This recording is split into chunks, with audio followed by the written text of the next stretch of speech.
খাদ্য গ্রহণ আমাদের শরীরের সুস্থতা ও মানসিক স্বাস্থ্যের জন্য অত্যন্ত গুরুত্বপূর্ণ। সঠিক পুষ্টি এবং নিয়মিত খাবার গ্রহণ শরীরের শক্তি বজায় রাখে, রোগ প্রতিরোধ ক্ষমতা বাড়ায় এবং কর্মক্ষমতা উন্নত করে। তবে খাবার গ্রহণের সময় কিছু বিষয় মাথায় রাখা প্রয়োজন। ১. সুষম খাদ্য নির্বাচন। সুষম খাদ্য বলতে এমন খাবারকে বোঝায় যেখানে শর্করা, প্রোটিন, চর্বি, ভিটামিন এবং খনিজের সঠিক অনুপাত থাকে।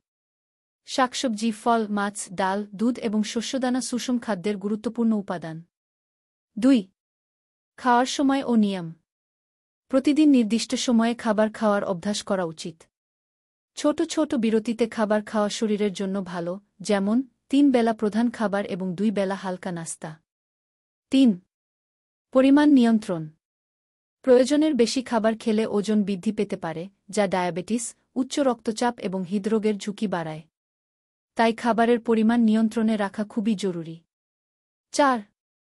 পর্যাপ্ত পানি পান। পানি শরীরের বিপাকক্রিয়া উন্নত করে, হজমশক্তি বাড়ায় এবং শরীরের তাপমাত্রা নিয়ন্ত্রণে রাখে। প্রতিদিন ৮.১ গ্লাস পানি পান করার অভ্যাস গড়ে তুলুন। ৫. সতর্কতা।